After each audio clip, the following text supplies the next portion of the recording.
You are listening to a Dynamic Works Productions podcast. This show is available on iTunes, Stitcher Radio Network, and many, many more podcast services around the world. You can find all our content, music, videos, books, podcasts, and more on our website, www.dynamicworksproductions.com. Have questions, comments, or concerns for us? Head on over to the social tab on www.dynamicworksproductions.com if you'd like to talk to us.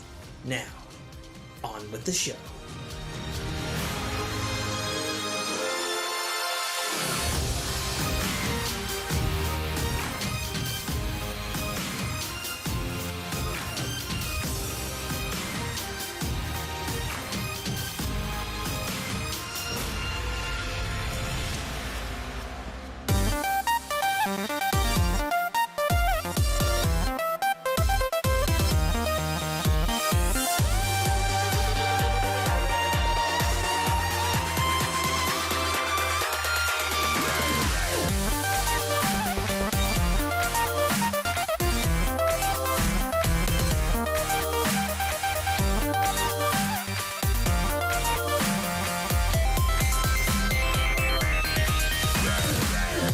What's going on, everybody? Welcome back to another episode of the Fork in Your Ear podcast. Live again. Time. Yay! Barring no unless you're listening to the technical podcast difficulties. Yeah, barring no technical difficulties, and those listening to the podcast version will just hear all the shit that will happen live in the end.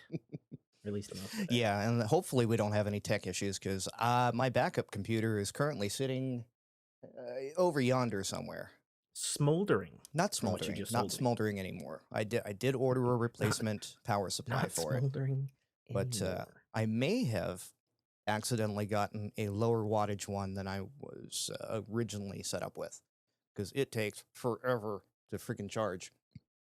But it charges. Yeah. That's all that matters. Well, that's good. That's good. Yeah, it's a secondary device.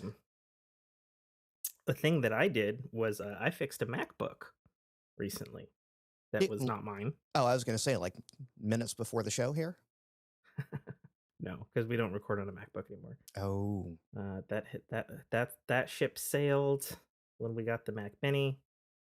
A friend of mine picked up a 2017 tricked out 13-inch MacBook Pro for $200. Nice.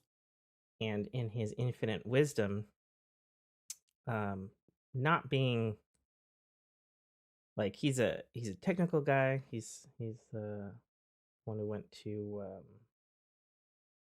Wyotech Technical Institute down in California, so he can repair ships and cats and cranes and all kinds of big machinery, and is reasonably adept with computers, but he screwed the pooch big time.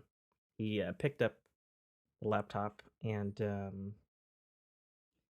I guess he got it from like an Air Force dude or something on like Craigslist or something, and picked it up, got it, and then the Air Force dude called him and was like, "Oh snap, I forgot to erase the hard drive before I gave it to you. It's all my stuff on it. Would you please erase the hard drive? Please remove all my porn."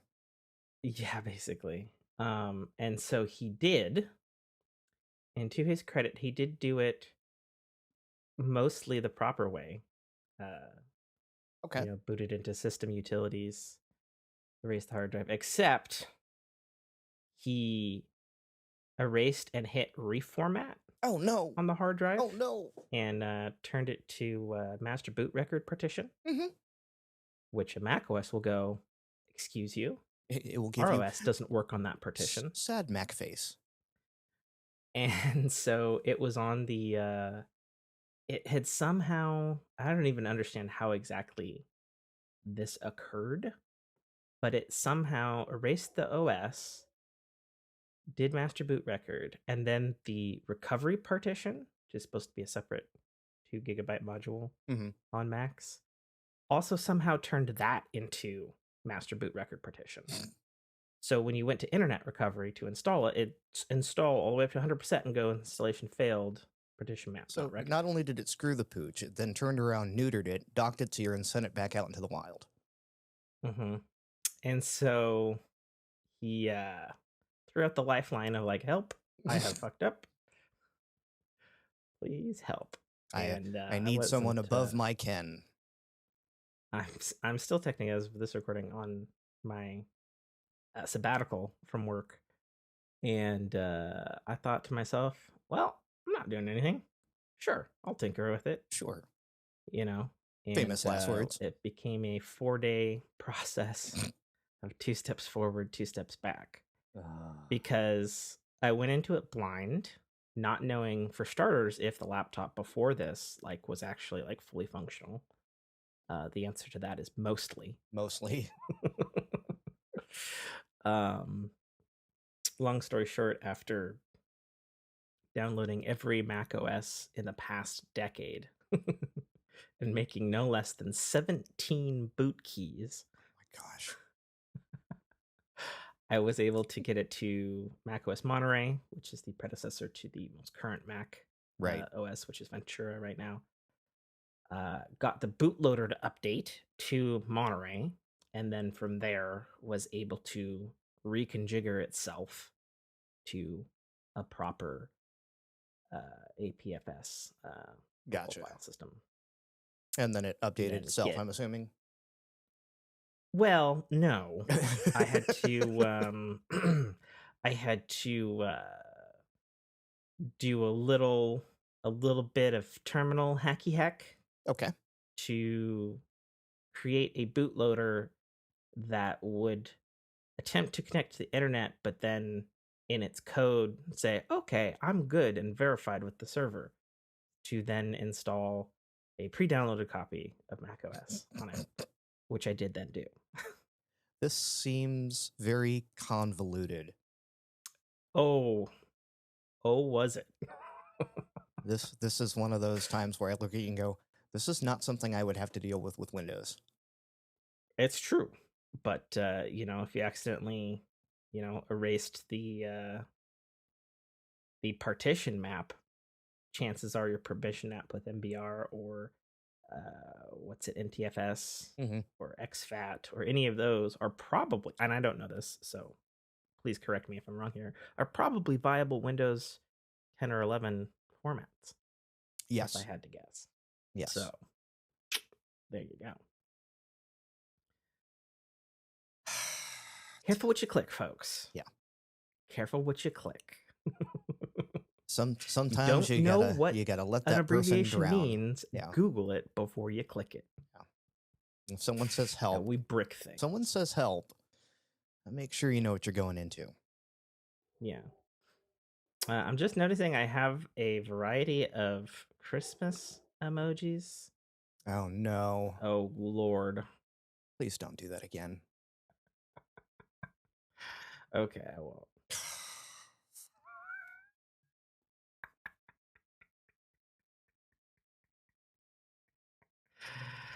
Yep, that works too. Okay, I'm done. That's all there is. Don't. Oh no. There we go. Exactly. Gonna make me go and hit the soundboard. So yeah. Happy New Year for our Fork fam. This is our first episode of 2023. We did not get around to doing one between our last and the end of the year. I'm assuming because everyone was busy. And the one we did do was super, super late because I don't even know what happened. Like, I still don't know what happened. Like, my logic just would not work. And I did everything under the sun and finally had to do a full fucking wipe and restore on Time Machine a week before we did the last show. So I have the files. Right. I actually, looking in the recorder, because of course it was a Time Machine, so I'm looking at them right now. I see the old episode in the recorder I use on my end on Mac. Because they're usually deleted before we do this show. Right. Not because I forgot about it, just like reinstalling my kernel extension before we recorded, but right. so it goes. Being It's able to January record 2nd. the current show It's is better. 1 in the afternoon. Yeah. It is 1. Which is not our custom. No, not Nate's only is off it this week. yeah, not only is it not Saturday, it is not night. Boy, I felt like when you called me Saturday, Christmas Eve, Mhm. and you're just like, "Is it showtime?" And I'm thinking to myself, did I? And I like go back to my text while I'm talking to you and the Discord. I was like, did I say we were doing a show on Christmas Eve? I don't fucking remember. And you're 'Cause like, I was I like, legit could have said that. yeah, I was like, that sounds like something I would say, but did I? Yeah, no, you didn't. I was pranking with you. Yeah, these I was almost tempted to do it at 9 o'clock on New Year's Eve as well. Oh my gosh. Yeah, you called me at 10, and I Yeah. was like, oh shit. Am I so late? What's happening here? And I'm mid playing Game of Thrones Catan with my in-laws in a very vicious battle. By the way, Game of Thrones Catan, best Catan version I've played yet. And I've played a handful. Okay. The Pirates Catan can go fuck itself. I got to sit in on a game awful. of Harry Potter Clue, and I don't like it. Okay. What's different than regular Clue? Like, the only thing that's like regular Clue is the board layout. Okay, but what's different about it, I guess, is what I'm asking. There's a rotating staircase, there's hit points or magic points. Hit points? Yeah. What? Yeah. I'm like, well, what is this? And yes, you have the cards in the, cards like things in the envelope. Can kill you? I don't know. Like I was sitting in on this going, well, that took off four hit points from, or health points or whatever they call it, HP. House points. Usually house hit points. Are, it was house points. Yes. Point to Gryffindor. I mean, and it's also HP, so it could just mean Harry Potter. Right. Since it's but I was just like, Clue shouldn't be this difficult. You should just kind of work your way around the board, make educated guesses, see cards, and call it a day. But no, because they Harry Pottered the crap out of it, and the secret passages are now a rotating staircase. You could end up wherever. House points, all of this nonsense. It was like a Clue game should not go for 3 hours. That's a long time for Clue. Yeah. So yeah, be very careful when you're theming old school games with other IPs and then trying to infuse your own flavor to them. Yeah, I'm still banned from playing Clue. I've told that story before, haven't I? I believe you have. Yeah, it was a Clue 3D on a Death Star, Star Wars, which is just the same as regular Clue, except the floors are vertical. Correct. And I hadn't played Clue since I was a child. And for some reason, I thought lying was a part of Clue. And so I was just lying my ass off. And then the friend I was playing, the friend I was playing with was a pretty sharp guy, and he's like, "Okay, I've eliminated all variables. What in the actual fuck? Let me see your fucking envelope." Oh, and you're like, oh, I have to give you the card if you get it? Yeah. Get one of them? Oh, gotcha. But only one. So if you happen to have 2 or 3 of them, you have to show them one. Yeah. So. He was so mad. And,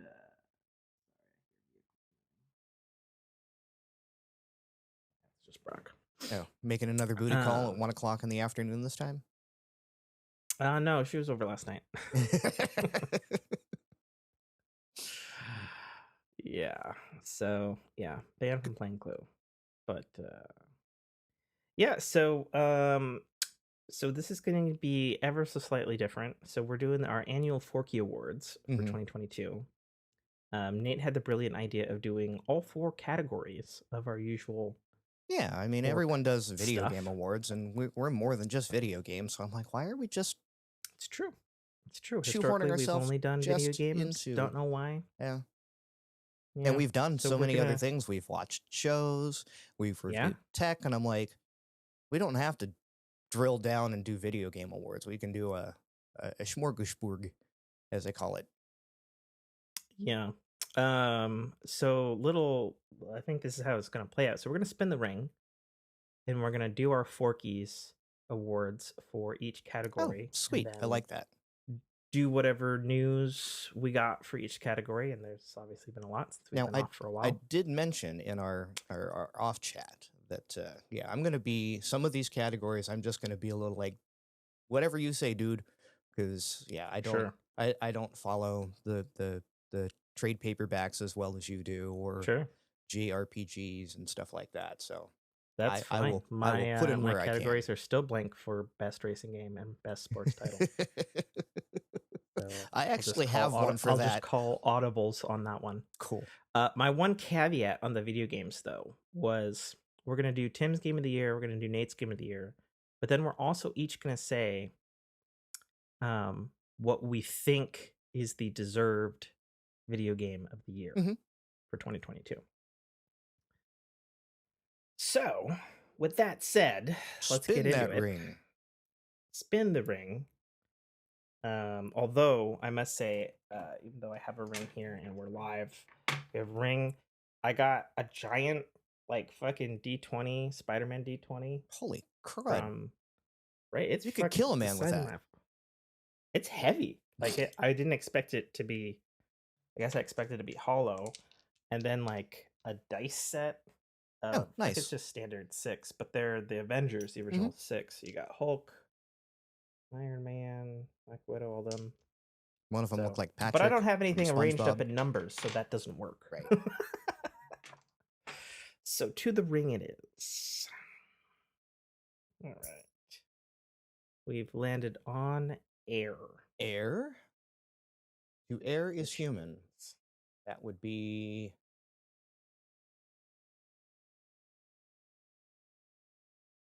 video games. video games. We landed on video games right off the rip. Hey, let's get down to it. Okay. I'm also gonna scroll up to check our Now, I will say before the reviews stuff. come in on our reviews, when I'm saying video game of the year, it's because it's a game I've played, not what I've seen from the media. This is my video game of the year.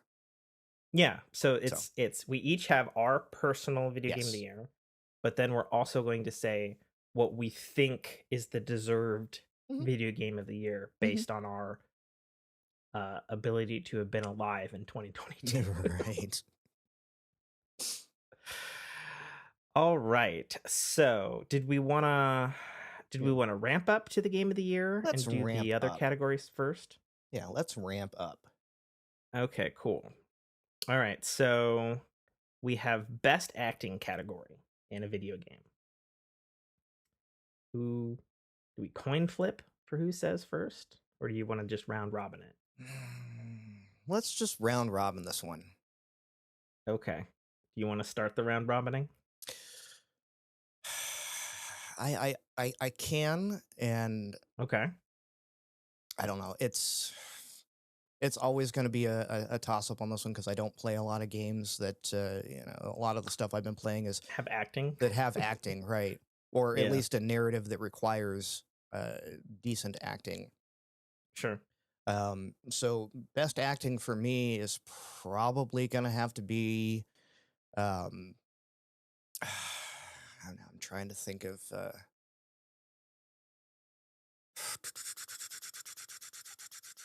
What's her name? From Destiny 2, Marasov.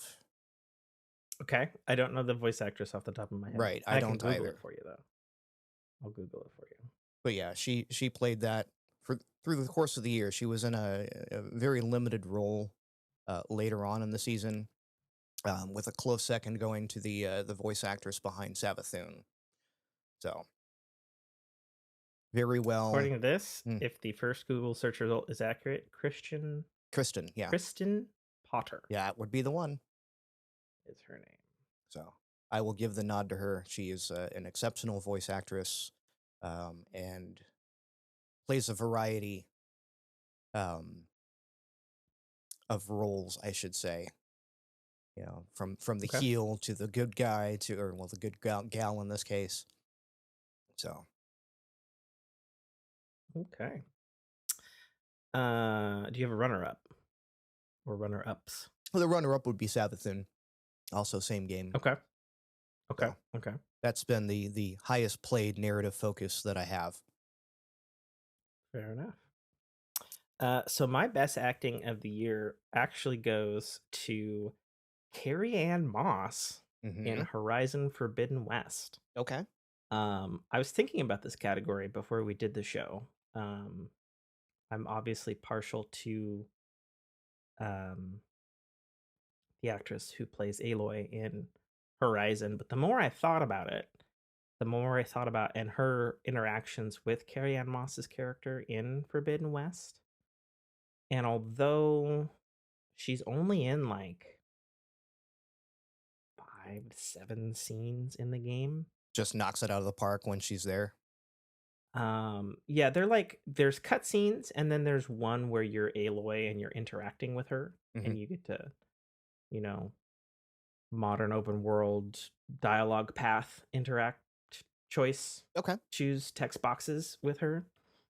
But just her performance as a whole, I think, is so understated. Um, like she obviously, she's a big time Hollywood actress. Right. And I don't know if it's her first video game. Probably not. Well, at Would least that's be not Matrix my guess. franchise. Yeah.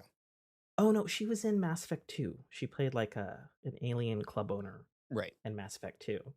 But this was like it was her face, it was her body, it was Mm-hmm. her motion capture. That modern AAA video game storytelling variant, and just her choices, of like she's devious and do I trust her, and like but maybe she's good, but maybe she's bad, but I'm not sure every time she speaks. Right.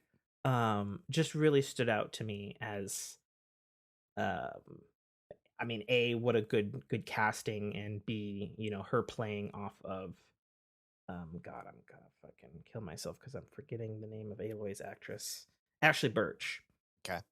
Uh, obviously they're like what they have going on in the set is like so good with each other. Like just really, really fantastic. So that's my best acting category in a video game for 2022.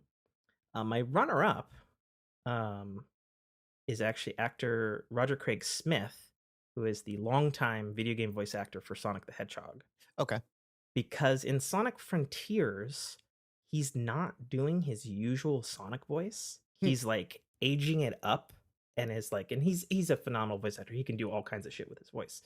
But like he's been playing this character for like 15 years, and instead of the dude bro yo cool Sonic or whatever, he Right. like ages his own voice up, and I'm just like, man, that like must be so difficult when you've been playing a character for so long and it's still the same character, but what's being presented to you as a story is like it's like a darker take, it's like a more mature take. Mm-hmm. And they haven't done that with Sonic since Sonic Adventure 2 on the Sega Dreamcast, which was like 2002 or something. Like it was 20 fucking years ago. Mm-hmm. So for him to be, A, have all that experience playing the character for so long, um, prior to this, but then do something new with it, like I thought was really interesting, obviously. Okay. So I was like, like that must have been challenging and it must have been maybe even interesting to him as an actor. And I just thought that the performance that was given was interesting because it was still identifiably Sonic, but like different, I guess, which was unique. So that's my runner up for best acting Okay. in a video game. All right. Next up, we got best directing, game directing, game Mm-hmm. direction, game whatever. I wrote directing. Yes. we get the gist. Yeah, what you got, Nate? That's that's a tough one because again, I don't get out a whole lot, and without making Destiny my entire list of best of best, I'm going to consult the streamers that I have watched that have played other games. Okay. And as much as this one just you're probably going to roll your eyes on it, from the streams that I've watched of it, Elden Ring has to have some of the best direction I've seen in Okay. a video game. Just the way the whole scope and story on that. Very rarely can I sit down and watch someone stream a game and be entertained by the game and not the streamer. Mm. Sure. Yeah. There the what the game presents to you or chooses to present to you is definitely up there Hmm. as someone who's played a lot of Elden Ring, and as we'll get into, am replaying Elden Ring somehow. Did you um, lose a bet? Did we? a bet? No, Okay, no. More like kept good on a promise. sounds about the same. Yeah. No, promises are inherently less. I have to do it than a bet where it's like, oh fuck, you know. So that's Eh, what I'd say about however that. you want to spin it. Did you have a runner up I did for not best have a directing? runner up.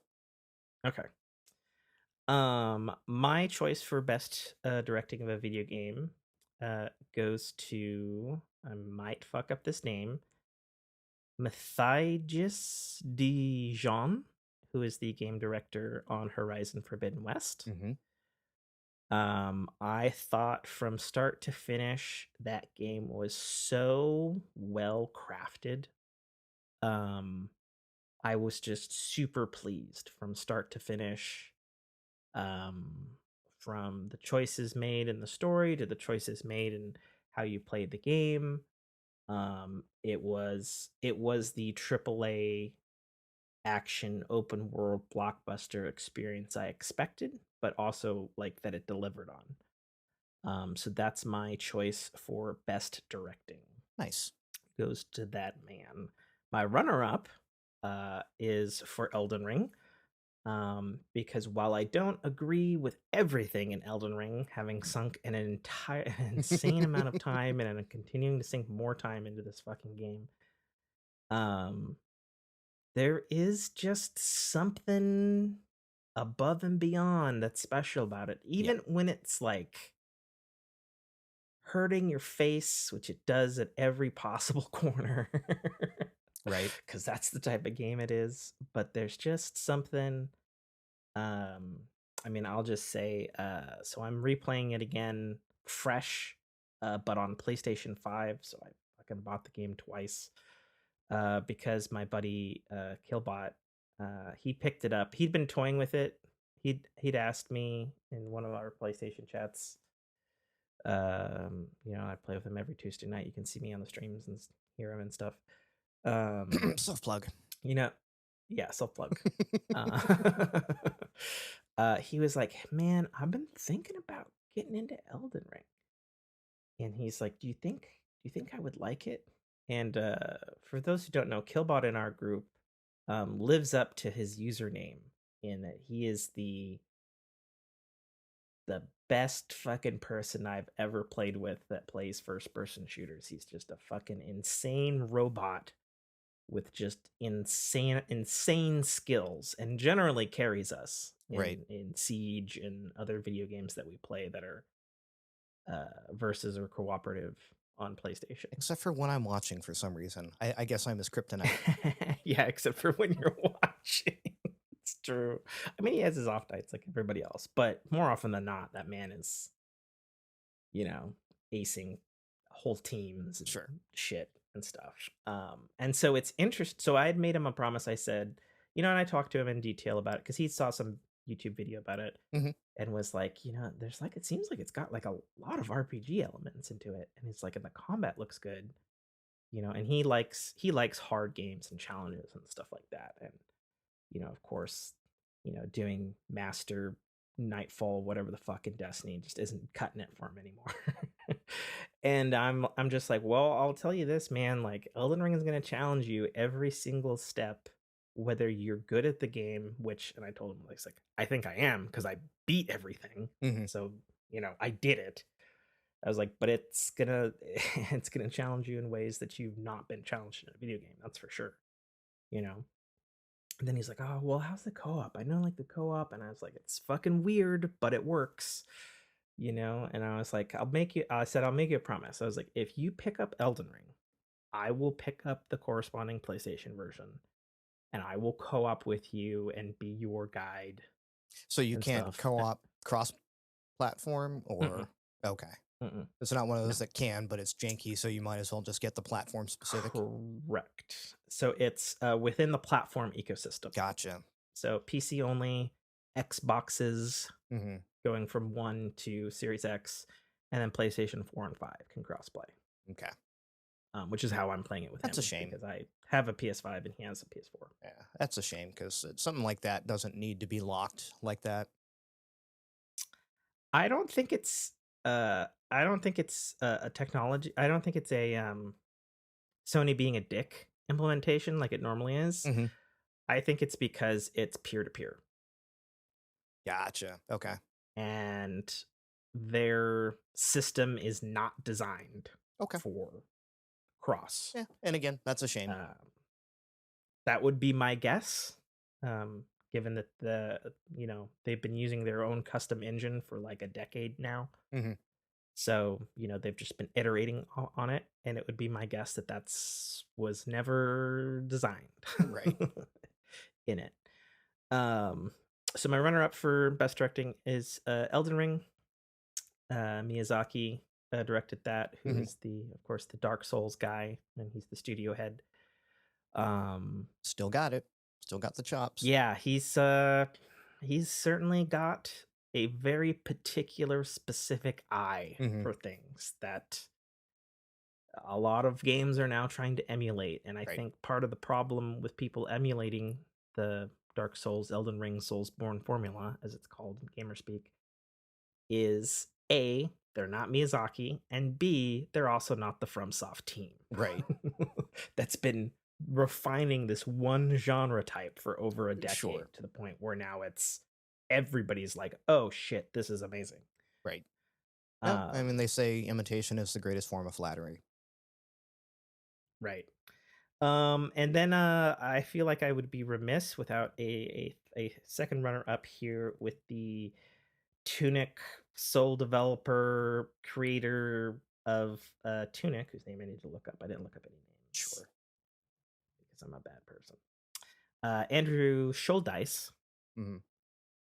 man, worked on a game for 8 years. I think Tunic is a masterpiece of a game. Hmm. Um, and to have worked on for something that long and it A still be good, B be made by one person, and C like he's had like the same vision the whole time. Right. Like that deserves special commendation Hmm. because the game is fantastic. Hmm. Fantastic. What wonderful direction from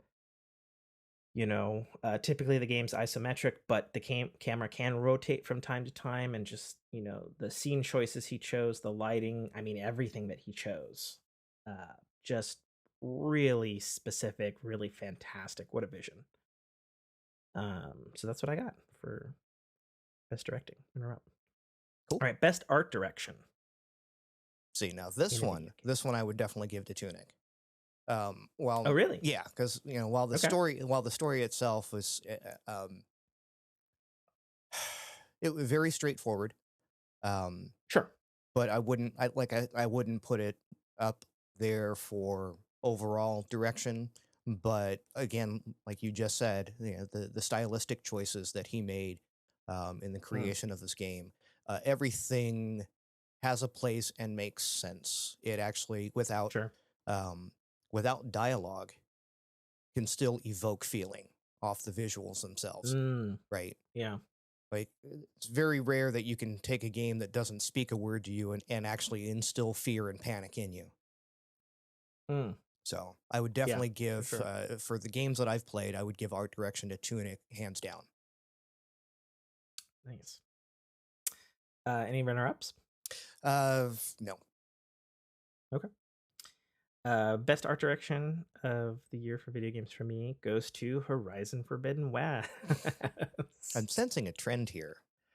Yeah, there's a little bit of a trend in some of my choices. I mean, I'm just saying, like, any way you slice it, Horizon Forbidden West Mhm. is a tour de force, tour de force, tour de force, tour de Yes, force, tour de force. tour de Tour de force fur. of art design, from how amazing the world looks Mhm. to the unique, inventive, tribalistic clothing that's mixed with fucking robots and machinery and stuff. It's just a fucking pretty game to look at. Sure. And I actually forgot to put on the list best graphics, so I'm gonna kind of wrap this up into best art direction as well. Mhm. Horizon Forbidden West has the best graphics of any video game I've ever played so far. Really? Hands down. Better And than I Control, say huh? that, because I played it the first week on a PS4 Pro, and then that was the week that my PS5 came in, and I thought on the PS4 Pro, I was like, God damn, the art direction on this is fucking, it's so good. I mean, it was really good in the first game, but it's like extra good, Yeah. Okay. you know? Like if it was eligible for this year, I would have given Control a real hard look on that one for art direction. Ooh, yeah, for So, sure. Controls art direction. Yeah. but that Mm-hmm. was so Very good. last year. Very good. I think it was Or 2 2019. years ago. Yeah, it was a while ago because they did their next gen version Mhm. and the DLC in 2021, 20, I think it maybe was it was 21. 2020 and 2021. Maybe Yeah, they I came think it out. was 2020. It I came don't out on remember. Game Pass, and then PC got its pass. Yeah, it was a while. Yeah, for sure. So yeah, Horizon Forbidden West, it's just so good. And then when I jumped to PS5, I was just like, Oh, oh damn. damn, Yeah. this looks like a proper next generation game. Yeah. And it's, I think, one of the few games that can actually make that claim. It was one of the few games Because that when I was looking at stills from it, I'm like, am I looking at a video game or a UE5 tech demo? yeah, UE5. That's definitely, we're gonna be seeing a lot of UE5 stuff Right. this year. That's for fucking sure. But yeah, it's like I wasn't sure if that was game footage or tech demo footage. And it was game Yeah, footage. So, yeah. I heard a lot of folks, especially Digital Foundry, they'd listed Callisto Protocol, best art direction, okay. best graphics and stuff for the year, saying it's an Unreal Engine 4 game, but it looks like a fucking Unreal Engine 5 engine game, and it's immaculate. And while I own that, unfortunately, my December's has been weird, or was weird, and Sure. I didn't get to fucking play it. Not yet, anyway. That's one So that I can't speak I on it. want to dip my toes into. And yeah, who knows? Maybe it will be the, in retrospect, go, I played Callisto Protocol, I changed my answer. But Yeah, it until could that be. It could happens, be. yeah, I mean, I watched the Digital Foundry video and I was like, yeah, it looks pretty fucking good. right. But the art in Horizon Forbidden West is pleasing and beautiful in a, honestly, I was thinking it a lot because I watched Avatar: The Way of Water yesterday, and I was like, Horizon Forbidden West is kind of pleasing on the eyes in a way that like Avatar Mhm. is, where it's beautiful, it's intricate, it's pleasing to look at. You know, I had several runners up, Elden Ring being among them. I've played a handful of FromSoft games before, even before they were doing these games. And Elden Ring has such a cohesive art style that it's kind of hard to ignore, because even like I've because I put a lot of time in the game, like when I look up like pictures and stuff of like Elden Ring, I can Mhm. distinctly tell the difference between Elden Ring and Bloodborne and Dark Souls. And even though they're the same type of game ultimately, gameplay wise, like their art, like vision for it is so strong that it's like, Sure. oh no, that's Elden Ring. No, that's Bloodborne. No, that's Dark Souls. Like, even though it's a fucking dude holding a sword with a shield Right. battling some insane dragon. And I was like, that's pretty good. That's pretty good art from a team that's doing a similar type of game, but can hit it out of the park with the art. Tunic's on my runner up list as well. Pretty much same thing as you. Love the super HD 4K HDR looking minimalistic uh geometry with fantastic lighting. Each area evokes such a mood. Mm-hmm. Just really, really fantastic from like a dude. Right. And then I'm actually also gonna throw a runner up to Sonic Frontiers. For just being so You stop it. different. You stop that. For just being so different in the art department. I mean, obviously Sonic is Sonic and that's fine, but it's just like, the worlds or the islands that you're on, as people have criticized, as like, well, it looks like Sonic is running around in an Unreal Engine demo for Speed Tree Mm-hmm. or something like that. And while one could believe that that's true, because in the credits there is oh god, what's that? It's the company Quixel Megatextures. Okay. While they did obviously pull from that art database, I think the designs of the islands are beautiful, and the enemies don't look like Sonic enemies. Okay. But they're cool in their own right. And for a game that the enemies have largely all been the fucking same since the Genesis era. That's what I like about it. It's cool to fight weird shit that looks cool in its own right. I'm just saying. Okay. All right, best original score. I know where you're going with this one. Do you? Well, yeah, you're going to go Sonic. Where do you think? Where do you think? Actually, no. No? Okay. Nope. It's in my runners up though. Of course it is. Yeah. I mean, but Sonic games usually, if nothing else, their music hits out of the park. Okay, like, so is it Horizon? It is Horizon.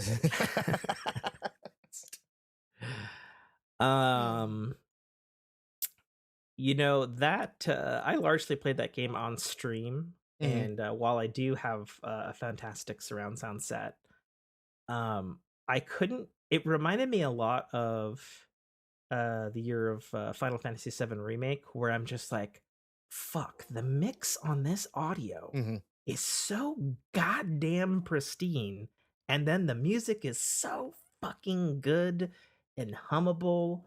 And I'm just like there were parts in the game where they're like I'd be doing something and I would stop moving the character because I wanted to continue hearing the music. And that's rare, in my opinion, for a video game. Where I'm just like, oh man, yeah, I'm just gonna stand on this ladder mid climb because this music is just fucking dope. Right. Just head bobbingly delicious. So shout out, and that one was a little bit unique, and they had like a ton of composers on this one. Horizon Forbidden West composers. So they had a band called The Flight, which I guess doesn't normally do video games, but they've been dipping their toe into it. That Oleski Lauzachuk, George D. Mann. For those who know, George D. Mann is the long time studio composer for Guerrilla, going back to Killzone franchise and stuff. He's very good. And another one called Niels Vanderleest. Okay.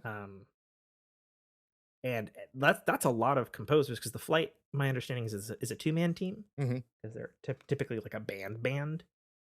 But it all sounds cohesive. So for them to all collaborate like that, and I'm telling you, like, this is my pick for Game of the Year music. Like, that's an impressive feat. It's an impressive feat. That's all I'm saying.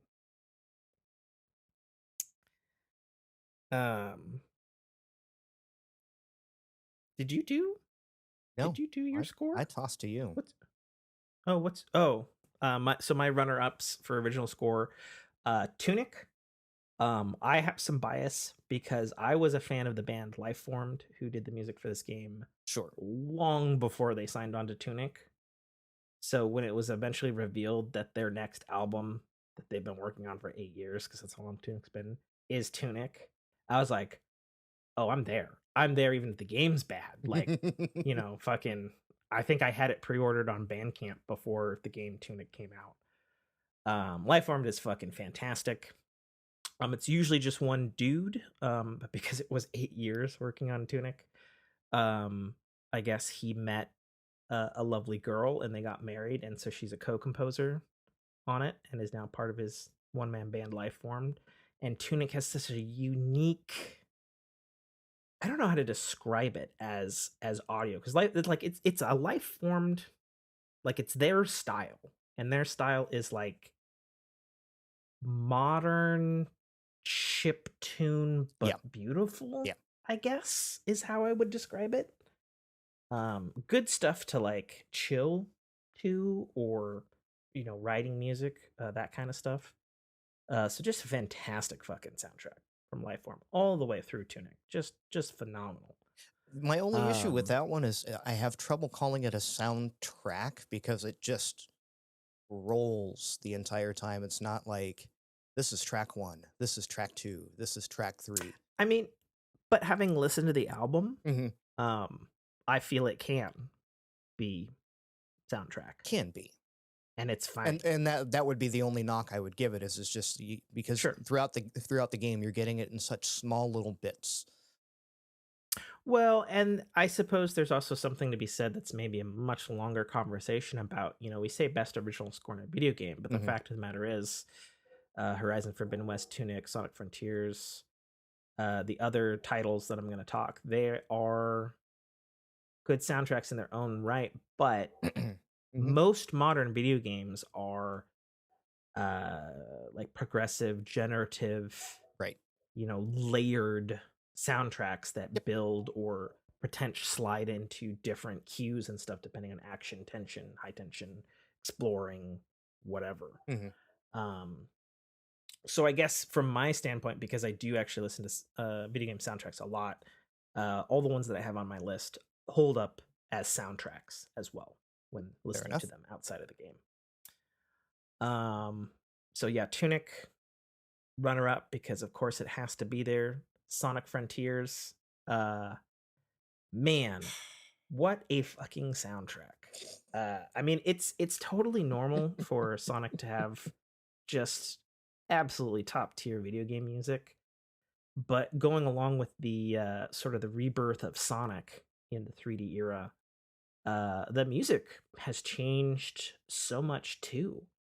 That has these open world landscapes that have this like beautiful chill vibe to it, and they flow seamlessly from track to track. And actually, when you look at the official soundtrack, a particular island, one of the game maps in the world, they have movements. It's like movements 1 through 10 or something like that, and they flow so well with each other.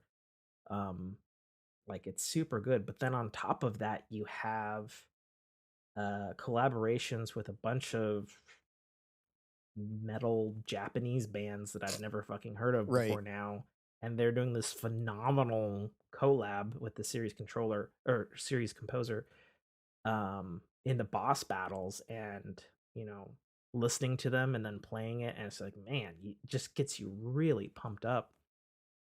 And then they went outside of the box for I've said in the past that they do have sort of more classic 3D Sonic stages. And all the classic Sonic 3D Sonic stages in Sonic Frontiers, they're all done by different artists. Like each, like, and they're all just like these kind of random indie, most of them Japanese, everything from house to dubstep to rock to synth to all kinds of different genres. Like each level has its own music to it, which is not, I guess, not ununique for Sonic, since each zone always had its own sort of music, but going outside of the box and it not being done by the main composer, but obviously he oversaw it, is unique. And so Sonic Frontiers continues their trend of 10 out of 10 scores for Sonic games, in my opinion. Obviously a little biased, but I'm just saying. They're always well produced. They're always fucking catchy, and for 30 plus years, that's an impressive feat Right. for Sonic, in my opinion. Of course, runner up Elden Ring. You know, you're at the stupid fucking start screen, and man, the main theme does not need to go that fucking hard and rock your fucking socks off, but it sure as fuck does. And you know, and it's interesting because Elden Ring basically has like 3 types of music throughout the whole game. You have overworld music, which is chill and a little bit haunting, sometimes beautiful. You have dungeon music, which is generally creepy and unsettling, and then you have boss battles that are just full orchestra, Right. Lord of the Rings, Helm's Deep, fucking shake your fucking rib cage with the choir and the fucking bass and the drums and everything that's happening. Which then turns into fear when you lose. And so then when you hear the music cue again, it's just like, all right, here we fucking go. Boom, boom. Yeah. And then my final runner up, and I said it early, is Kirby and the Forgotten Land. I've heard good things about it. It has no right being as good as it is. I have yet to hear it. It's full orchestrated. It's beautiful. It's peppy. It's catchy. It's just this is going to be a controversial thing because I do actually like the game, even though I haven't beaten it. It's just better than the game. Like, it's just fucking good. Okay. All right. So my what you got for score? Yeah, my score, and it's always gonna be hard to topple. Let me guess, Destiny. The Destiny franchise. Yeah, that is so hard to. And again, much like you say, there's when a season comes out, they have this theme, right? Sure. And then throughout the course with the DLCs, they work it into different styles. Like last season, we had the stupid pirate theme, and yet there it is. There's that little song, that little ditty getting worked in every chance they can. And again, I just like I always appreciate the composers of that, how they can take a like you would say a movement and then rework it for whatever the style is of that season's content. And they they always knock it out of the park. Like I don't know. They've been doing it for so damn long. It's real hard for them to miss. And the fact, I think the bigger thing to say, and I've probably said this over the years, the fact that Michael Salvatore has continued the Destiny score legacy so long, along with a bunch of new composers. I think it's Rove Motum, Sky Lewis. There might be like 1 or 2 more now. That they have also kept in step as well. Right. With Michael Salvatore's direction and some of his themes and stuff, since he's the Bungie composer for sure. Yeah, and like it almost feels like, and this is blasphemy to a lot of people. It almost feels like when Giacchini started taking on Williams's work, it wasn't the same. He had his own riff on it, but he was still using the same direction from the original. And that's how a lot of the compositions with Destiny 2 feel now. Is even they bring in these new composers and they go, okay, here's Salvatore's vision. Work it into your style. I mean, maybe. I mean, I don't know. Right? I don't know what the scenes are like because Michael Salvatore is notoriously, I don't want to be fucking spoke to. I don't want to be on camera. Sure. I just want to make cool music. Right. You know, and of course, his former partner, Marty O'Donnell, will always happily do interviews and stuff. Right. You know, but the fact that they, you know, I like the fact, like, I love Marty O'Donnell. Of course, he's you know, largely considered like one of video games John Williams. But the fact that Michael Salvatore is so good, and that just tells me, oh, they were fucking an amazing dynamic duo together, but they don't have to be. Right. And it's that's awesome. When Marty left the team, I was like, oh boy, let's see where this goes. And now I don't even miss Marty. Blasphemy. Right. It is. Right. But I don't miss him. Like Salvatore is just nailing it. You'll always still hear Marty's right. Yeah. And Everywhere. yeah. I've been again just going through Spotify and putting on background tracks, and I found like some lo-fi stuff remix of Destiny 2 Oh themes, and yeah. I'm just like, it just works. Like,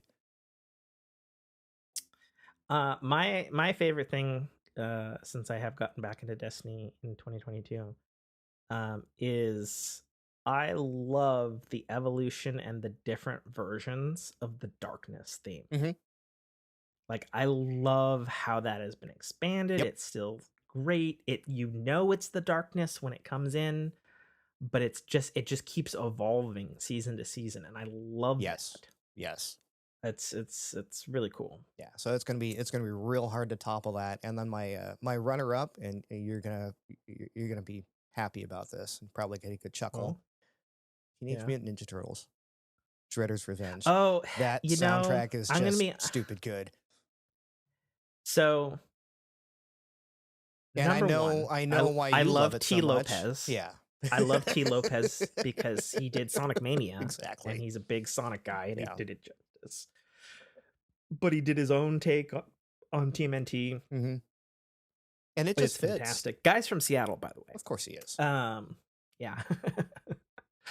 I don't know if he's still here, but I guess my thing is because like I have the soundtrack for that, but I've probably listened to that soundtrack more than I played the game. hmm Because really, I played the game with you that one or two times, and then one time without you, and that was it. Unfortunately, and I moved on to other games.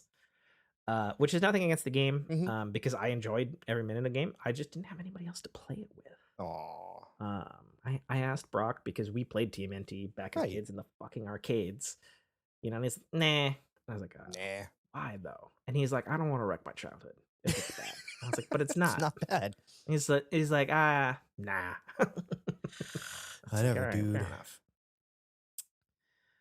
Um, And then if there was a third runner up, yeah, I'm gonna have to give it to Elden Ring. Stop being so good at what you do. I actually pulling an audible. I did a blasphemous thing here, hmm and I forgot a runner up for original score, which would have been Xenoblade Chronicles 3. Which put together a powerhouse of like 6 of the best JRPG composers in the fucking business, and the music's super good. And It better I be with guess the that fact that I roster. missed it, Yeah. maybe it's super good, but perhaps not as memorable as some of the other stuff. Right. Anyway, best FPS. So my pick hmm was Destiny 2. Really?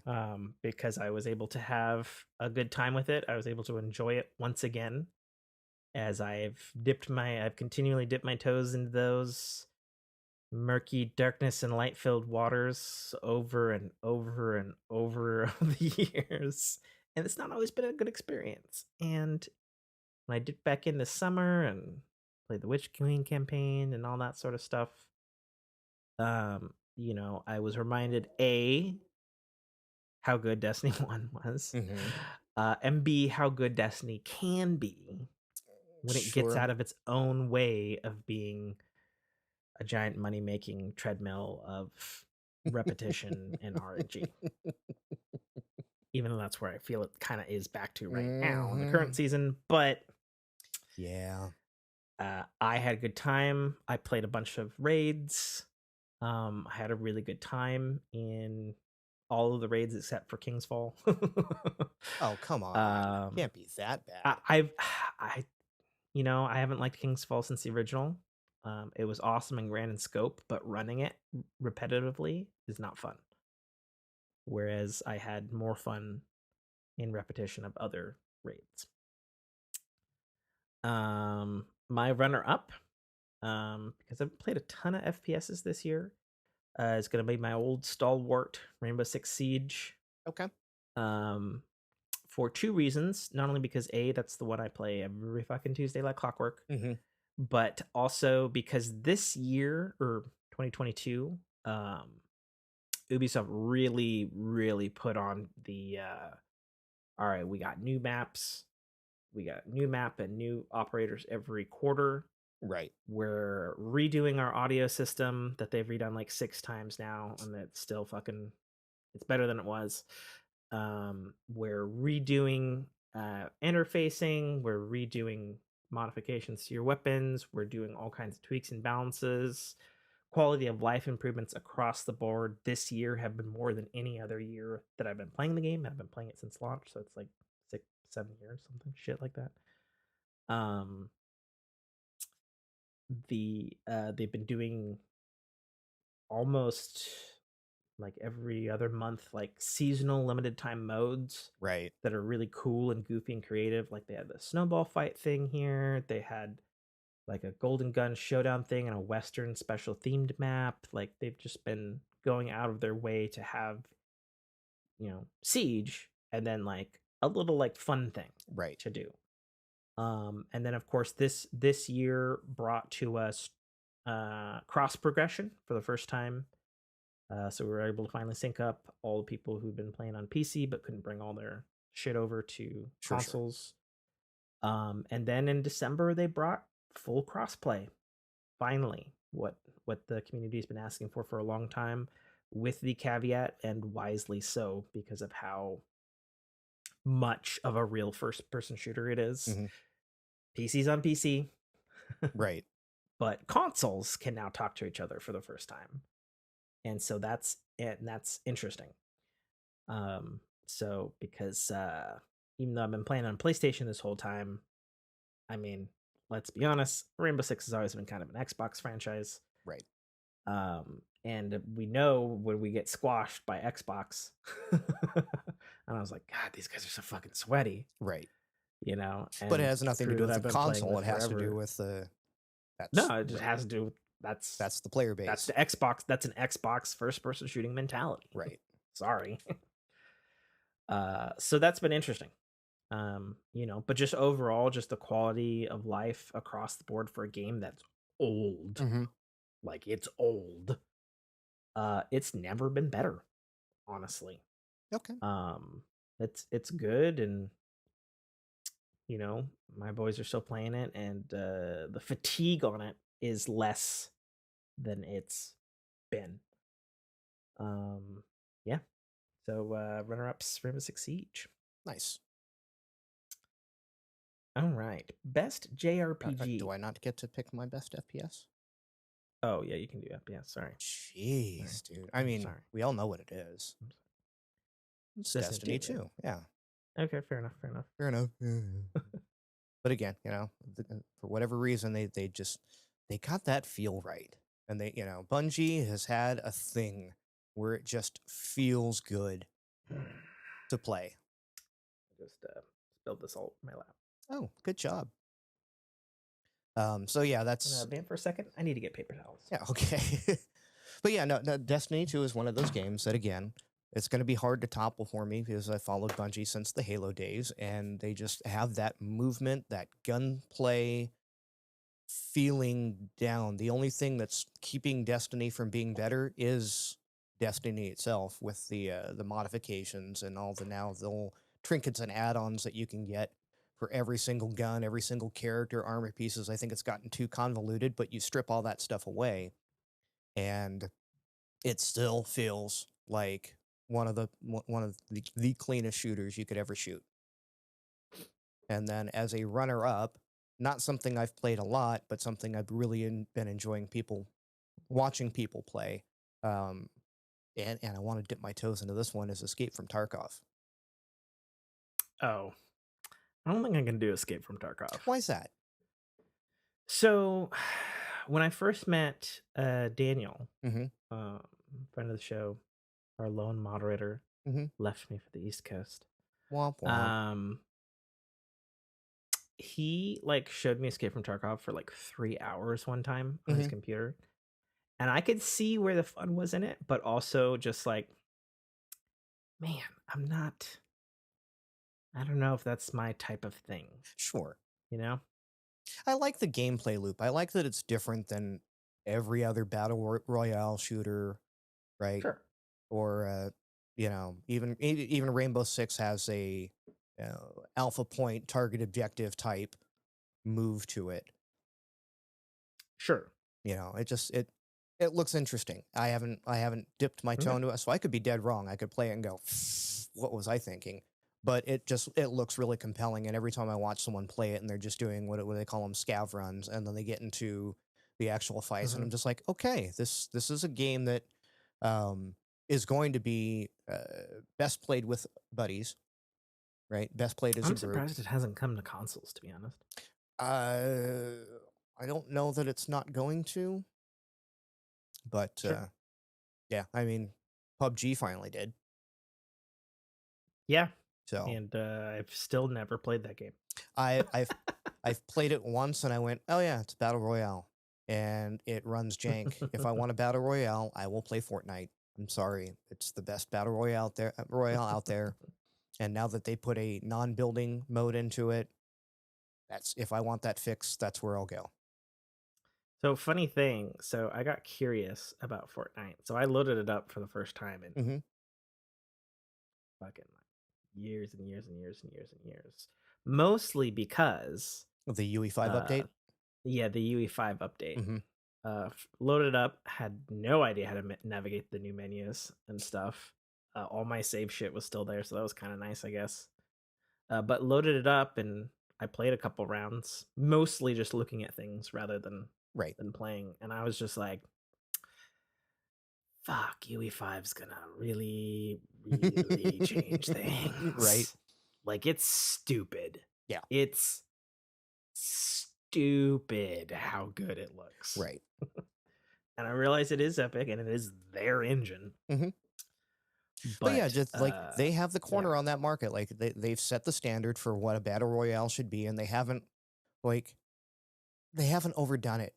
Like sure, everything the cosmetics are goofy and they're over the top, but the core gameplay, get gold guns, shoot guy in head, right?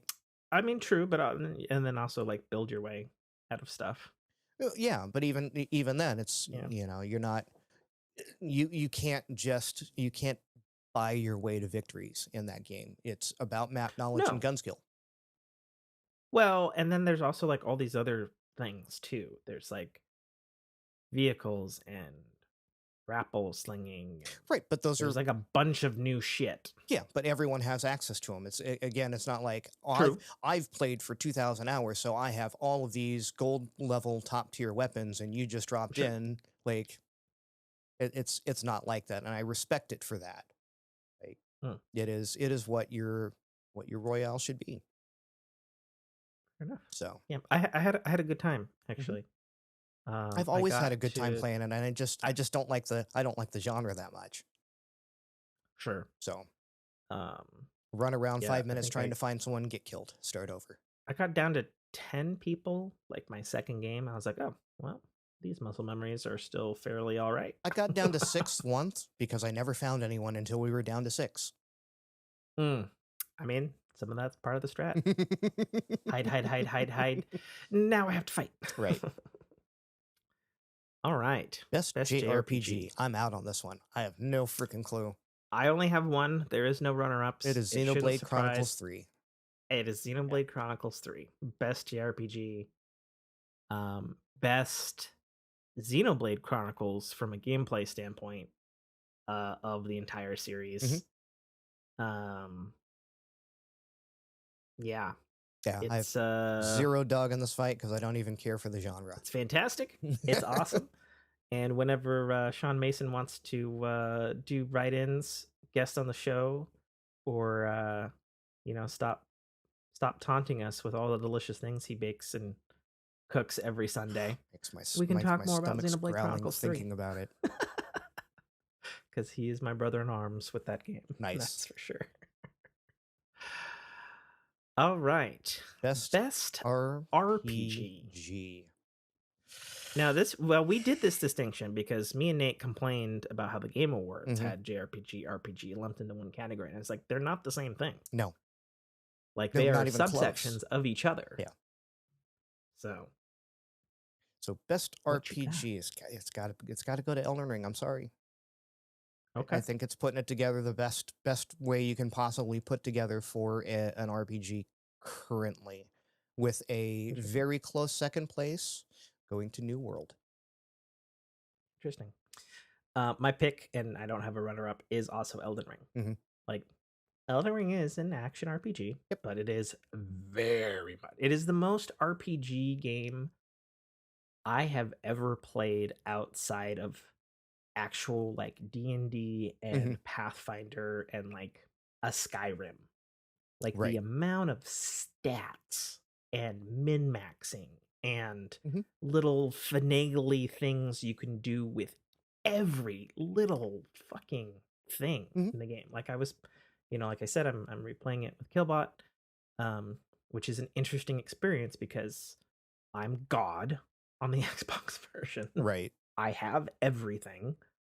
I'm like level 500 and something. Um, but PS5 doesn't carry, so I'm level 60 and I have some cool shit that I can't use yet because I don't have the stats for it.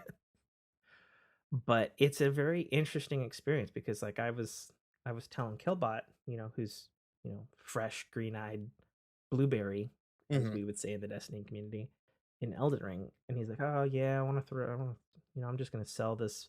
And I was like, "Don't sell anything." And he's like, "Anything?" And I was like, "Base weapons, if you smith them up high enough, can sometimes become the best weapons in the entire fucking game Right. because you can imbue weapons with special abilities um, that you couldn't do with a weapon that already has a special ability." Mm-hmm. um, which is honestly something I kind of wish Destiny had. Like if you could take like a purple, you know, and like imbue it with a Sure. special Right. like exotic perk. That's basically the equivalent of it in Elden Ring. Except then you can take it off and put it on another weapon if you want. Right. Like whatever you want to do. Like Like attachments, go for it. basically. Yeah, but more than that. Mm-hmm. Like it is more like so like in the game, um, there's basically two types of weapons. There's a normal weapon, which is just a normal ass weapon. Mm-hmm. And then there's a named special weapon. So, for example, like there's a katana in the game. Everybody knows about it. And it does blood damage. You pick it up late in the game. It's one of the best katanas in the game because it makes things bleed, which makes things die faster. Right. Um, you can only smith it up to level plus 10, and that is the highest stats that weapon will ever get, period. And it will always do a blood slash as its special ability. Okay. You could get a normal katana, which is so same type of weapon, Mm-hmm. but you can smith it up to plus 25, so better base stats, and then you can imbue it with basically like an exotic type perk. Uh, but it's from a huge pool of them, and you can put whatever the fuck you want on it. Okay. You want blood thing, you want it to fucking shoot lasers, you want it to whatever the fuck you want Gotcha. that katana to do. You can slap it in that weapon. So it's a little bit different than just like, oh, it's a small perk, like on, the mods in Destiny. Right. It's like a big exotic type perk Gotcha. thing. So it's cool, you know. But yeah, if you crave RPG stats and if you crave, And if you especially don't somebody, define your RPGs as it must have a dice roll type concept to it, sure, right? even though it is a real time action RPG, Mm-hmm. I would say it is the closest I've ever come to, making a character and working his way up Right. as a pen and paper RPG like Right. D&D or Pathfinder. Yep. It's the closest I've ever felt, hands down. Yep. Excuse me. So we have best racing game. I don't think I played a racing game this year. Oh no, and That I'm gonna do you one good on this one, and you're gonna love me for it because it's best racing game and best sports title. As much as we hate the fact that the Game Awards combines these two categories all the freaking time, and so you've got Tiger Woods going up against Forza Horizon. Yeah. But which, by the way, I just want to say, even though I don't think I played a racing game this year, I did purchase that Hot Wheels expansion for Forza Horizon 5. Haven't even loaded it up. I'm sorry. You did play a racing game. You played it with me. You turned it on for me. So it is my best racing and sports game. Oh my god, I fucking forgot about it. I know what it Turbo is. Golf Racing, baby. It's Turbo Golf Racing. Fuck. Shit. That is my best racing and best sports game for this year. All right. Well, mine's Blake, so I'm you can also saying that too. I'm gonna co-op that because I fucking forgot about it because we all stopped playing it. I stopped playing it with you. I stopped playing it with Daniel. Yeah, but I bet you right now you can just pick it up and it's just still stupid dumb fun, and it's every bit a racer and every bit. And it's probably better than it was too. It's probably had a bunch of updates. Probably got new maps. Probably got new stuff. Yeah, since it's been like 6 months. Yeah, it's basically Rocket League mini Great golf. title. Yeah, it's Rocket League. It's Mario Kart, and it's golf. Mm-hmm. In one game. And a game that doesn't suck, I might add. Right. You know. And, you know, unless you're playing on mouse and keyboard on PC and you're Nate. Where is it? Oh god, I can't believe I fucking forgot about that game.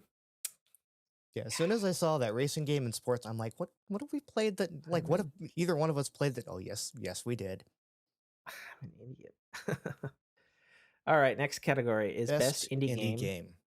Noted as first-time developer or new title only. Okay.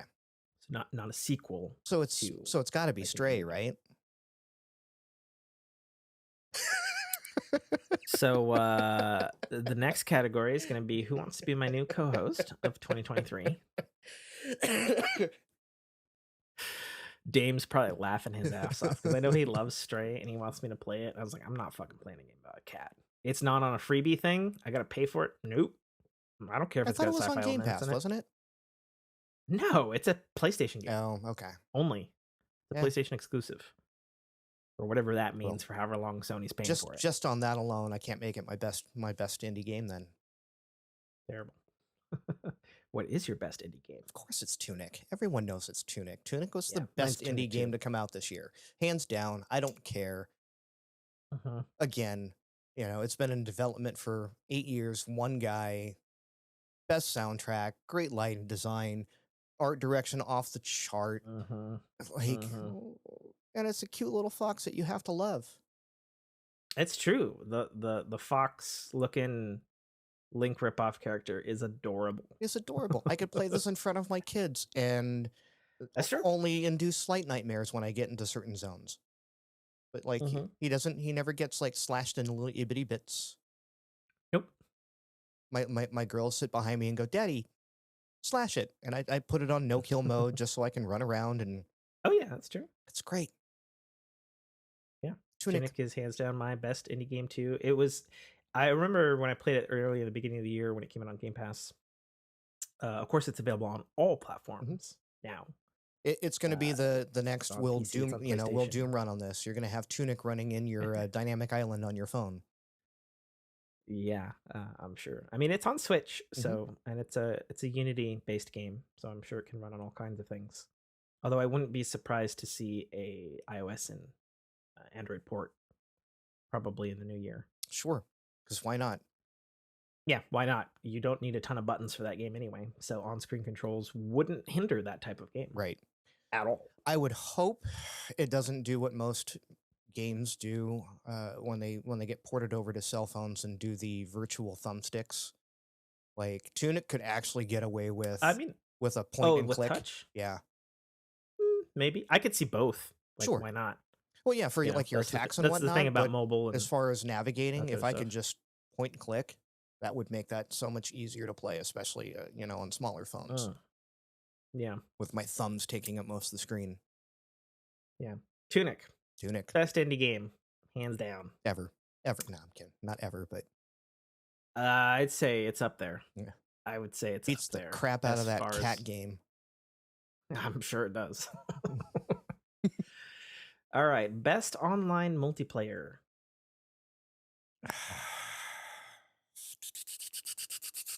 How do you want to categorize this one? Because what does online multiplayer mean to you? Your best online multiplayer experience is how I'm categorizing it. Okay. So it doesn't necessarily have to be player versus player.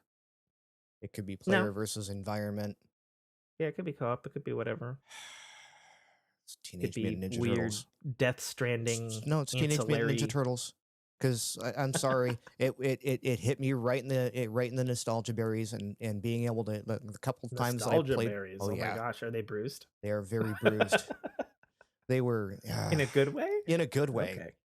Okay. Yeah, the couple of times I played with you, the couple of times I played with a few other people, like every time I fire up that game with another person, I swear it's just like I'm waiting to put my quarter up on the screen Mm, to get in for another round. It yeah, hits me for sure. right. It hits me right in the old arcade days, and that was like that was the best way to play that was multiplayer. Get four people bellied up to the Mm, cabinet, and just chaos ensued in the screen with frame rate sure. drops abound. Oh yeah. Oh yeah, for sure. You have any runner-ups? Destiny 2, of course. Okay. Because again, that's Okay. one of those. You get a bunch of people together, and you can either chill, have a good time, pop some heads off aliens, or you could just sweat it out. There's a multitude of things, kind of like what you do with Rainbow Six. There's You can pick and choose your play style on whatever your mood is. Hmm. So my best online multiplayer experience is Elden Sonic. Ring. Oh, okay. Well, It doesn't have an online mode. when it does, Yeah, though, Elden Ring.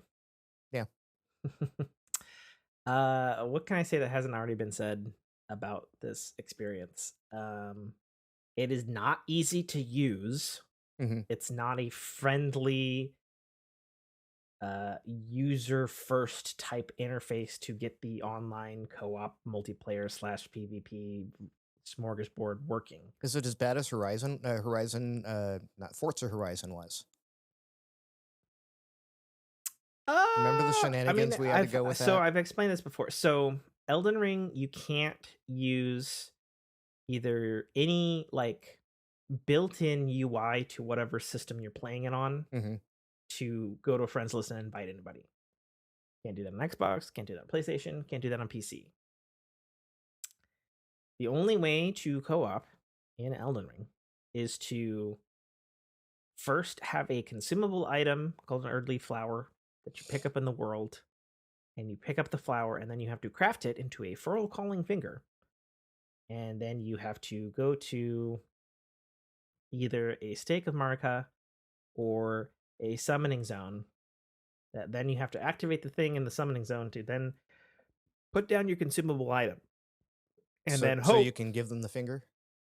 that the player that you're looking for sees it, pierces a glowing thing, and then they can summon you or you can summon them. That's You like can narrow some down that. Monster Hunter You can narrow. World shenanigan stuff. No, Monster Hunter World uses all the built-in stuff, so you can But do you're that. throwing up I mean, flares and stuff. you do have to do a bullshit thing in Yeah. town, but you can still join via a menu at least.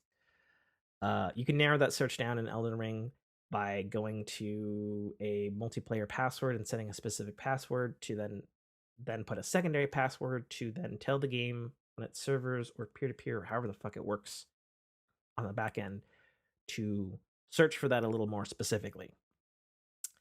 9 times out of 10, it does work doing all of this bullshit just to co-op. And then of course you can co-op until the lead host dies, and when you die, you get booted and you got to do it all over again.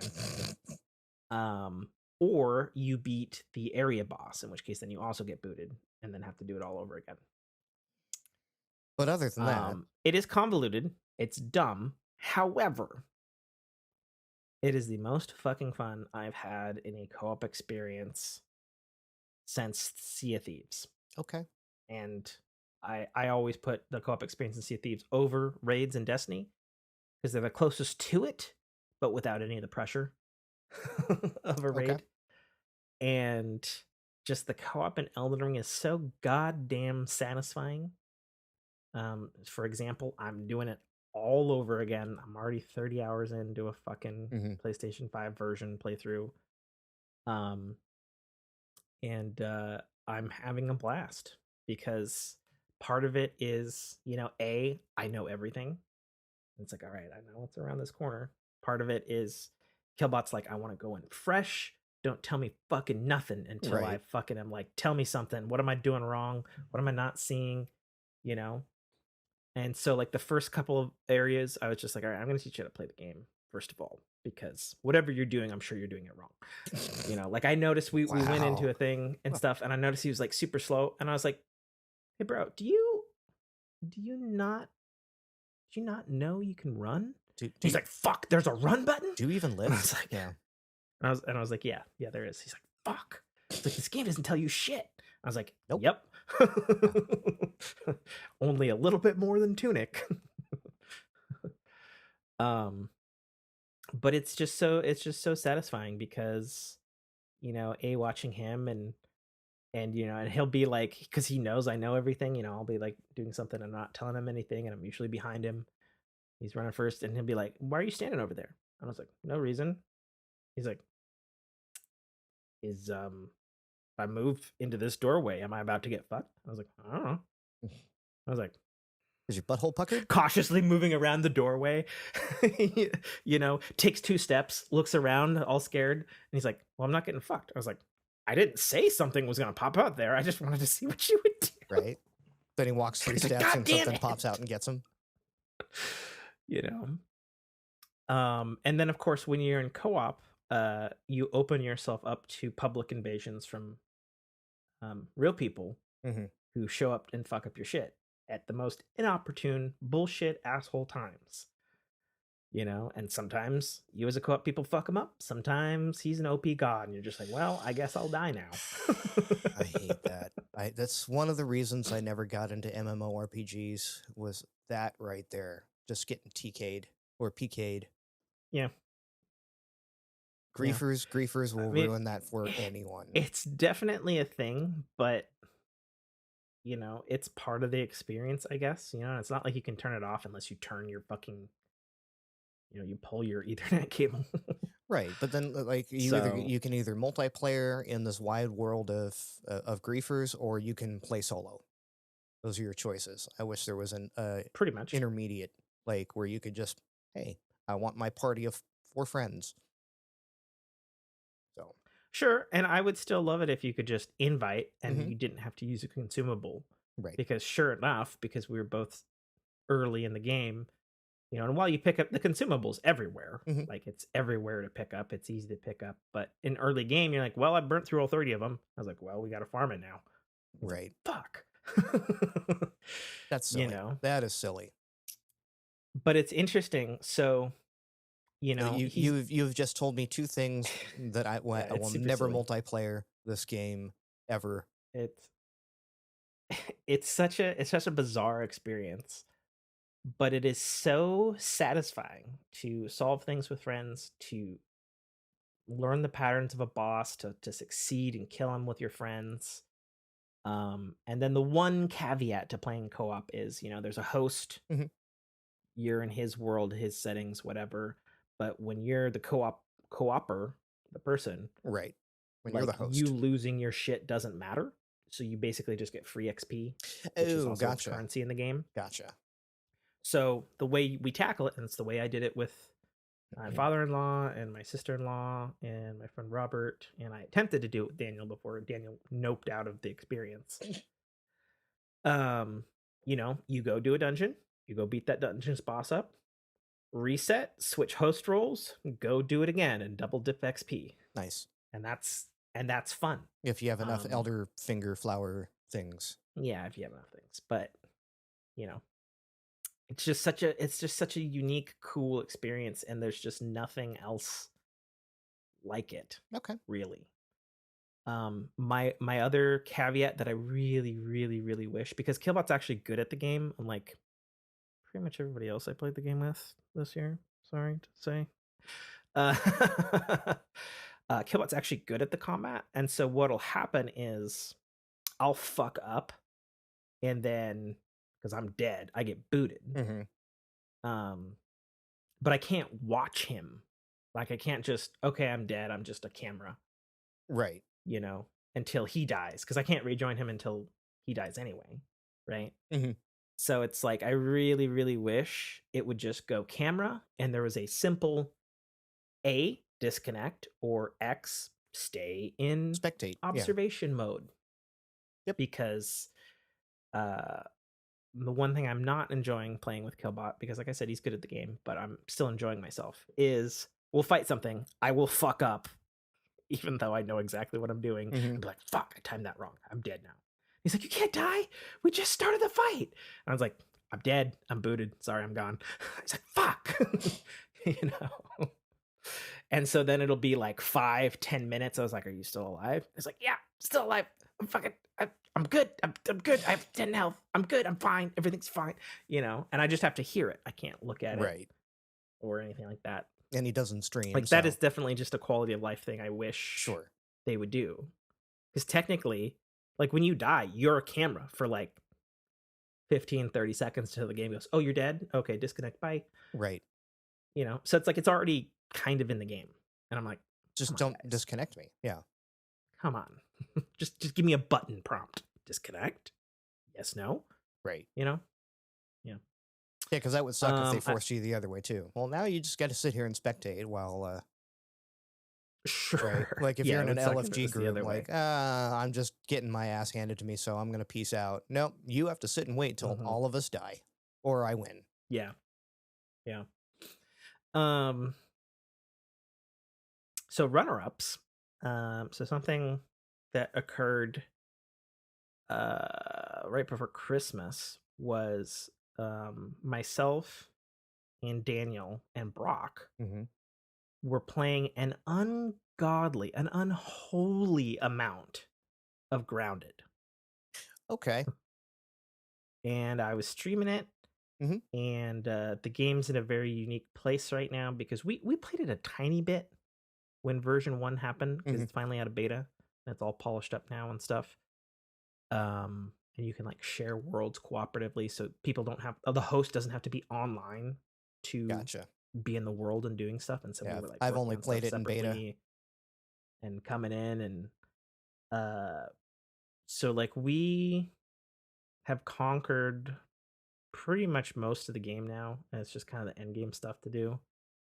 And it's such a good co-op crafting unique experience. You know, when you have arachnophobia mode on. Like me. It's just such a good. Did they at least replace the spiders with something else equally as difficult? Or does it? No, you're still fighting spiders. Okay. It's just they're a ball with 2 red eyes on it. Okay. They're just a floating ball with 2 red eyes on it. Gotcha. That's it. That's all they are. They have different levels of arachnophobia mode, but I nope, I use the max setting. Okay. Yeah, just a really cool. I don't know of another. I was trying to think of it actually because we were all being like, we're gonna burn out of this game eventually, and I had burnt out on Grounded. We played it so much. I was like, I can't. I can't fucking. I can't do this. I've been playing this for like days now, like straight. I can't think of another game that combines good resource management, good cooperative play, crafting and hunting in the way that this game does.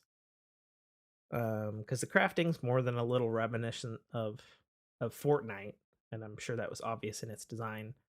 But you know, the crafting and the detail and the combat and there's a decent chunk of RPG-ness to it since it's made by an RPG studio. And it's just really satisfying. It's in a really good place right now. Because they had another big update at the beginning of December too to the game.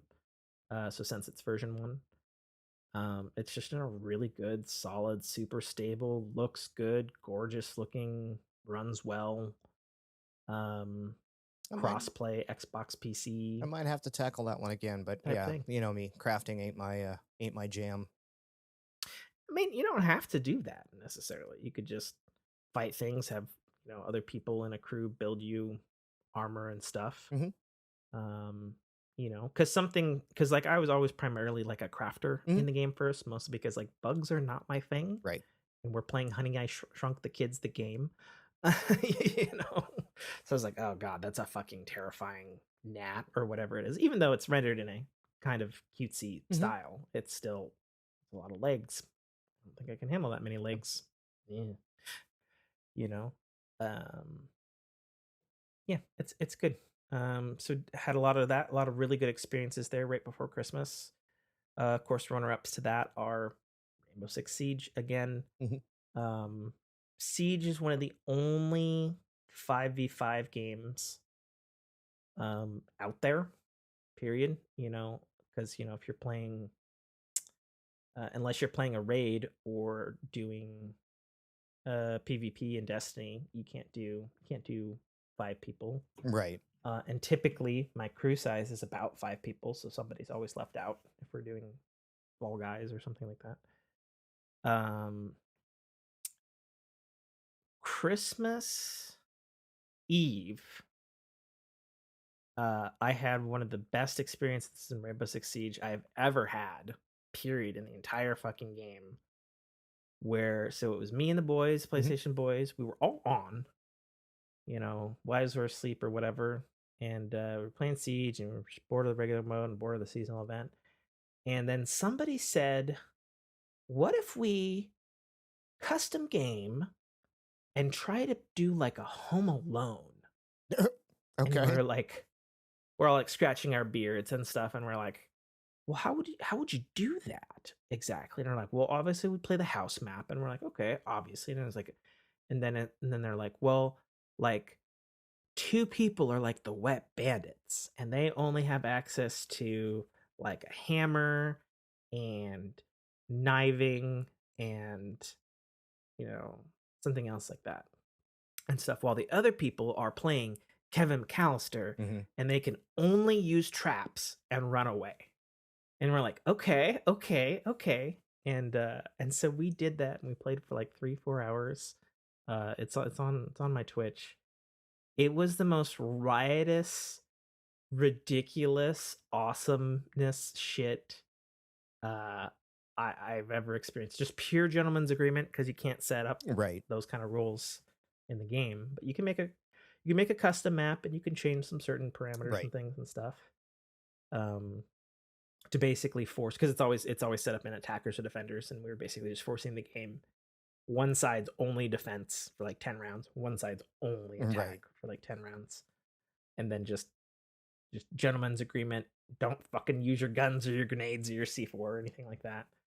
Oh god, it was fucking such a gas. It was so fucking good.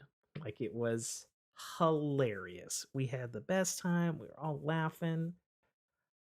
It was just a fantastic experience. There's just no hands down. Um, and then of course, following runner up to that is of course Destiny 2. I had fun with raids and stuff this Sure. year, and we've said it all before. Yep. All right, best ongoing game. It's Destiny, I assume, for you. I assume it's Destiny. No, because it's not the best ongoing game, I don't think. Oh, yeah, I mean that's fair. I'm What gonna is have it? to I'm gonna have to give this to the streaming community on this one and say Horizon. Okay, The Horizon universe. Does that count? Horizon. Which one? The racing game? No, no. Because yet The Forbidden West. it's not online. It's not Oh, best online. ongoing game, I guess, was Ongoing. the category. Yeah. Oh, okay. I guess I should have wrote more in that category. I guess you In should have. retrospect, I probably should have. Yeah. Okay, fair enough. But All yeah, right. for an ongoing game, I think that one tells a better tale overall. So I think Okay. it'll have to edge out Destiny 2, because where Destiny 2 is going right now, it's the problem isn't the story, the problem is the systems. Yep. And they're been slowly changing them, but God, is it slow? Oh, but I think they're changing them for the worst, I think. I'd say since I'd been away and my return this year, Mhm. a lot of systems changed for the better, but there's still Okay. a like annoying amount of convolution Mhm. to uh to to that. Hang on, there's a text that just came in. I need to answer. Is it the wife? No. Oh, okay. Uh, But yeah, the way they've layered systems on systems, and you can't do certain things until you've unlocked other things, is just it's gotten grindy, I would say. And if you're trying to keep up with it week to week, they're like, I'm totally feeling that forced FOMO. Like, well, because you can't play a Hmm. lot, you're just not going to. You're going to have to experience the story through someone else. Whereas, Sure. like, you used to be able, like, I liked being able to get in and grind the entire season in 4 days if that's what I wanted to do. So that's where I'm frustrated with Destiny right now. So like I paid for the fucking new season or Mm-hmm. whatever. And I liked everything that was put up in that first week. Mm-hmm. And then the second week was like, all right, grind all these things before the next story point. I was like, Right. I don't want to do that. Right. I don't want to do that. I don't want to do that And same thing so, again for yeah, Story Beat. To come back next yeah, week and do the same thing again for a Story Beat. sure. And I like the story beats. So do Like I. I enjoyed the previous season. I was enjoying this season until I was like, it's fucking Christmas. I got better shit to do. Mm-hmm. I got And then, better games to play. part of the systemic problem with it is these inventory caps, these arbitrary inventory caps that, oh, so you need this material so that you can do the other grindable device or Mm-hmm, grindable thing, but you can mm-hmm, only hold 2,000 of them. mm-hmm. So you can play this thing twice and then you have to go back and grind some more. Like, why can't I get 5,000? So I can just, It's arbitrary gating to extend yeah, time, and I exactly. understand why, So do because they're I, and that's what killing I the hate about it. time until Lightfall. Yeah. And I hope Lightfall's good and is not another Beyond Light. Right. I hope Lightfall. Um, Well, and this is a pipe dream. Lightfall was probably going to have these systems in place because they're apparently working. sure. So Yeah, we'll see. I am but a single Um, gamer. do you have a runner up or no? For ongoing game, no, not really. My runner up, and will continue to be my runner up probably for this Well, foreseeable future. what was your winner? Oh, did I say runner up? Yeah. I did, didn't I? And I didn't mean that. I said I don't have a runner up for best ongoing game. So when I think of best ongoing game, Mm-hmm. it's a singular game that has content added to it on the regular. Mm-hmm. So I guess like a Destiny or like a platform game Mm-hmm. or something like that. It's No Man's Sky. It's always gonna be No Okay. Man's Sky because year after year after year, Hello Games is just like, Here's stuff. here's like half a new game, Mm-hmm. sometimes quarterly. Sure. I haven't caught up to the last fucking shit that they added. And it just continues to improve and get bigger and bolder and better across the board. It's nuts. That's always gonna be my ongoing game.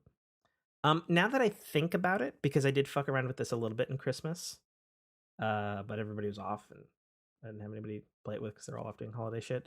I fucked around. This is a runner up. I fucked around with Halo Infinite and Forge, and Okay. we got the file browser right before Christmas, like a proper one. Nice. And I was finally able to find all these cool maps that you see pop up on YouTube. And I was playing in fucking Andy's room and doing Mario Duck Hunt and insane game modes. And I was like, holy shit.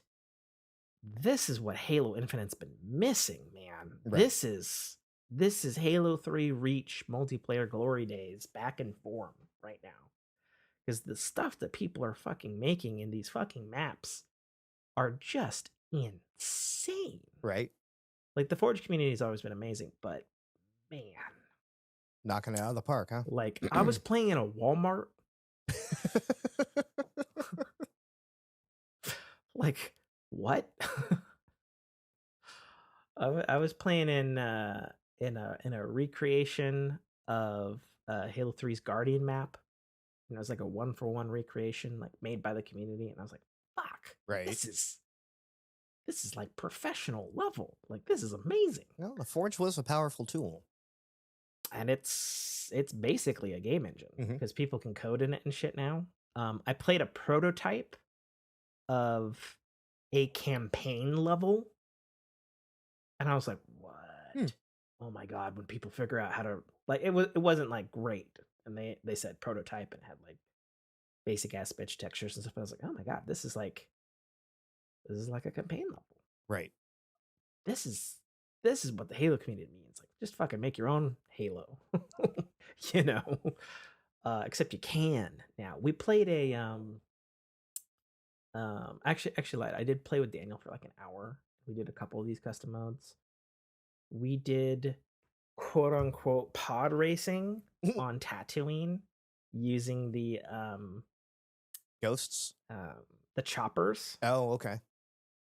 And their boost had like some, because you can alter the physics of everything Sure. now, so you can make custom weapons and custom. They don't look different, but they act different. Mm-hmm. And so when you boost, it was like the boost in pod racing, and you come off the ground and shit. And I was like, what the fuck?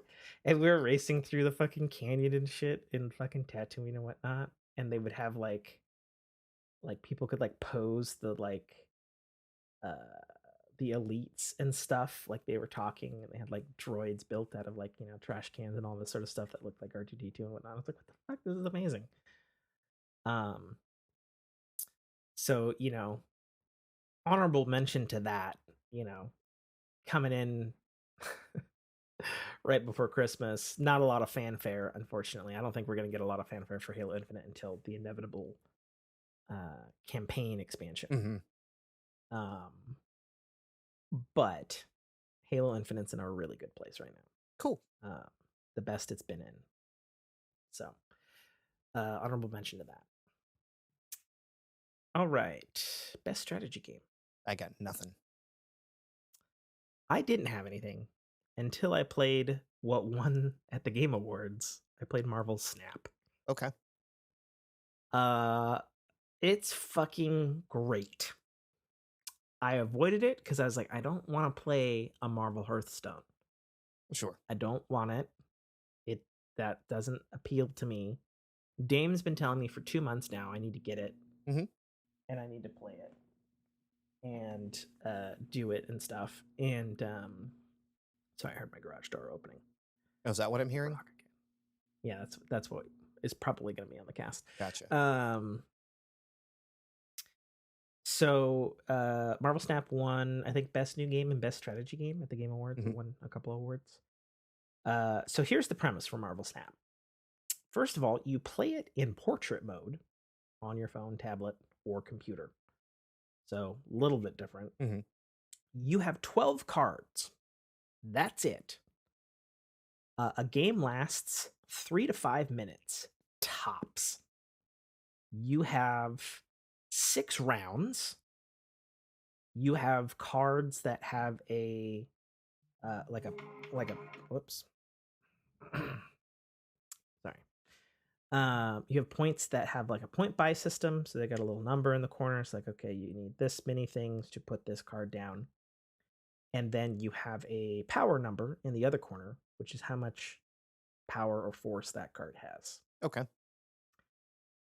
In the center of the board, there are 3 locations. These locations are randomized at every single match. They draw from a huge pool. And so there'll be things like, since it's Marvel, so it'll be like Avengers Tower. Right. And it'll be like, say something on the thing, it'll be like, on round 6, you may move cards from other locations to this location. Or there'll be something weird like, all cards here have -2 power, or something like that. Right. And across the board, just a bunch of shit in there, and they're all Marvel themed. At each location, you may put only up to 4 cards in that location. The cumulative total power points on your 4 cards dictates the power you have on that location. If the power on that location is higher than the opposing teams in that same location, you win that location. Like Risk. At the end of the game, if you have 2 locations that have the most power, you win. Okay. And then the cards have, you know, typical trading card game, Hearthstone, Pokemon type stuff. Put this card here. This card gives 2 other powers to the other cards in this thing. Right. These cards do these different things, blah, blah, blah, blah, blah. The huge caveat and the big wrinkle to this game, which I only learned later, is actually from two of the original minds who created Hearthstone, actually. Which is probably why the game feels so fucking good to play, I might add.